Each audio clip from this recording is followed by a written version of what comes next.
নাজিৰাৰ গেলেকীত সংঘটিত হৈছে এক ভয়ানক ঘটনা। জাতীয় সংগঠনৰ নামত ধন দাবীৰ ঘটনাৰ লগত জড়িত দুই সংগঠনৰ নেতাক নাজিৰাত আজি আটক কৰে আৰক্ষীয়ে। গেলেকী আৰক্ষী থানা আৰু নাজিৰা আদৰ্শ আৰক্ষী থানাৰ যুটীয়া অভিযানত আটক সংগঠনৰ দুই নেতা। আচ্ছাৰ নাম লৈ ধন দাবী দুই স্বয়ম্ভু নেতা ধৰ্মেশ্বৰ ঘাটোৱাৰ আৰু ৰাজীৱ মিৰ্ধাৰ। প্ৰকৃততে তেওঁলোক আছিল আছা অৰ্থাৎ সদৌ অসম আদিবাসী ছাত্ৰ সন্থাৰ শিৱসাগৰ জিলাৰ সভাপতি সম্পাদক বুলি জানিব পৰা গৈছে। এই দুই নেতাক চিনাক্ত কৰিছিল এগৰাকী ভুক্তভোগী মহিলাই। জেলৰ পৰা অভিযুক্তক অৰ্থাৎ এগৰাকী মহিলাৰ স্বামীক আৰক্ষী থানাৰ পৰা মুকলি কৰি অনাৰ প্ৰতিশ্ৰুতিৰে 90,000 টকা ধন দাবী কৰিছিল সংগঠনৰ এই দুই নেতাই। ধৰ্মেশ্বৰ ঘাটোৱাৰ, ৰাজীৱ মিৰ্ধা ধুৰন্ধৰ নেতাই আচ্ছাৰ নাম লৈ কৰিছিল ধন দাবী। দাবী কৰা ধনৰ প্ৰথম কিস্তি 20,000 টকা বেংক একাউণ্ট যোগেদি সংগ্ৰহ কৰিছিল ভুক্তভোগী পৰিয়ালৰ পৰা। ভুক্তভোগী মহিলাৰ এজাহাৰৰ ভিত্তিত আজি নাজিৰা আদৰ্শ আৰক্ষী থানাই আটক কৰে এই দুই নেতা ক্ৰমে ৰাজীৱ মিৰ্ধা আৰু ধৰ্মেশ্বৰ ঘাটোৱাৰক। ইতিমধ্যে গেলেকী আৰক্ষী থানালৈ লৈ যোৱা হয় ধন দাবী কৰা এই দুই নেতাক। দেওপানী চাহ বাগিচাৰ ধৰ্মেশ্বৰ ঘাটোৱাৰ আৰু লিগিৰপুখুৰীৰ ৰাজীৱ মিৰ্ধা নামৰ ধন দাবীৰ মূল অভিযুক্ত এতিয়া গেলেকী আৰক্ষীৰ জিম্মাত। Bureau' report. মানে জেল হাজোৰলৈ যাবলগীয়া হয়। তাতে মই মানে কি কৰোঁ কি নকৰোঁ এনেকৈ ভাবি থাকোঁতে তিনিজন আচ্ছা গোটৰ ল'ৰা বুলি কৈ চিনাকি হ'লোঁ মানে গেলেকী চাৰিআলিতে। তেওঁলোকে মানে মোৰ লগত কথা বতৰা আলোচনা কৰিলে। গেলেকী চাৰিআলিতে ক'লে যে আমি মানে ছোৱালীজনীৰ দেউতাকৰ লগত মানে কথা বতৰা পাতি যে কেছটো তুলি ল'ব পাৰিম, আচ্ছা গোটৰহে আমাৰ সংগঠন জড়িত আছে। সেই অনুপাতে মানে তেওঁলোকে মোক 90,000 টকা ডিমাণ্ড কৰে। সেই 90,000 টকাৰে মই 20,000 টকা তেওঁলোকৰ একাউণ্টত পে'মেণ্ট কৰি দিছোঁ। 20 তাৰিখৰ দিনা এটা আৰু 26 হাতত এটা। তাৰপাছত এতিয়ালৈকে মানে তেওঁলোকে কোনো মানে সিদ্ধান্ত লোৱা নাই সেইটো বিষয় লৈ। মই সেইকাৰণে এতিয়া গেলেকী থানাত এখন এজাহাৰ দাখিল কৰিছোঁ মানে তেওঁলোকক উচিত শাস্তি দিবৰ বাবে। পইচাটো মানে তেওঁলোকে মোৰ স্বামীক বাহিৰলৈ মানে উলিয়াই দিম বুলি, একেবাৰে মানে কোনো কেছ নাথাকে বা তেওঁ চাকৰি সংক্ৰান্তত একো দিগদাৰ নহওক বুলি মানে পইচাটো দাবী কৰিছিলে। আৰু ছোৱালীজনীৰ ঘৰত মানে কৈছে যে দেউতাকৰ কথা কৈছে মোক বিশেষ, দেউতাকৰ লগত কথা পাতি লৈছোঁ মই, দেউতাকে মানে আমাক কথাটো ক'বলৈ কৈছে এনেকৈ দিনে কৈছে। ধৰ্মেশ্বৰ ঘাটোৱা আৰু মানে ৰাজীৱ মিৰ্ধাৰ, তেওঁৰ লগত আৰু এজন আছে, সেইজনৰ মই নাম নাজানো কি আছিলে।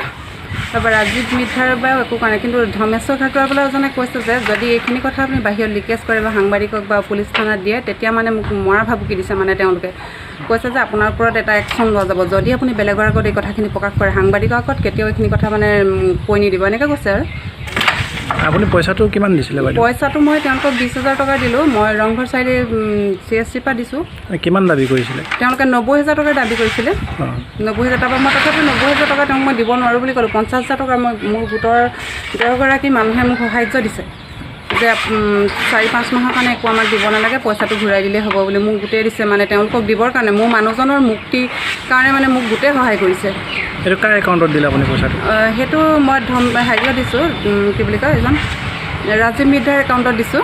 কিমান নগদ পইচা কিমান দিছে? 10,000-10,000কৈ দুটা কিস্তি দিছোঁ। হয় ন? ইতিমধ্যে আপুনি আৰক্ষী কাছ হৈছিলে?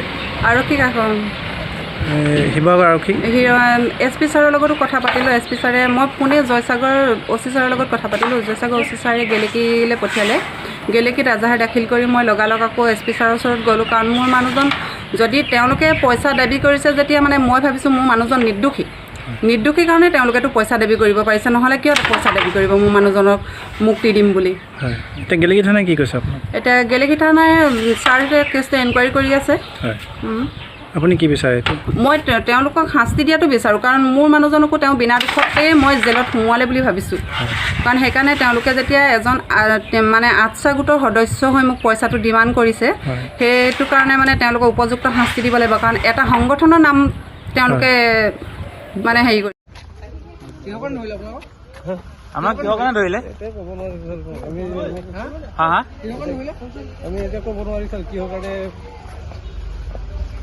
কিহৰ কাৰণে ধৰিলে আপোনাক?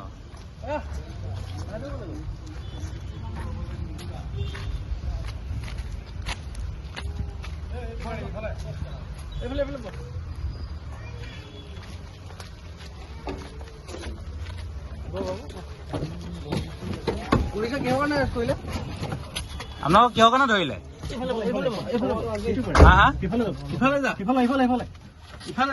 আপোনাক কিহৰ কাৰণে ধৰিলে? ক'ব নোৱাৰে কি কাৰণে ধৰিছে ক'ব নোৱাৰে ৰাইজৰ কাম কৰি আছো আৰু ৰাইজৰ কাৰণে কিবা কোনোবাই যদি গোচৰ কৰিছে আমি সেইবিলাক ক'ব নোৱাৰো আপোনালোকৰ ওপৰত এটা অভিযোগ আছিলে ধন দাবী অভিযোগ সেইটো সংক্ৰান্তত আপোনালোকে এৰেষ্ট কৰিছে নেকি আপোনালোকে কিবা গম পাইছে নে প্ৰুফ কোনো প্ৰুফ নাই বাইট আছে আমাৰ হাতত আপোনালোকৰ এগৰাকী মহিলাই এখন গেলেকী থানাত এজাহাৰ দিছিলে সেইটো কোনোবা কাৰোবাৰ হেৰি ষড়যন্ত্ৰ মতে সেইটো দিব পাৰে মানে আপোনালোকৰ ষড়যন্ত্ৰ বলি হৈছে ষড়যন্ত্ৰ চব মানে ইয়াত বহুত ধৰণৰ আহি কথা আছে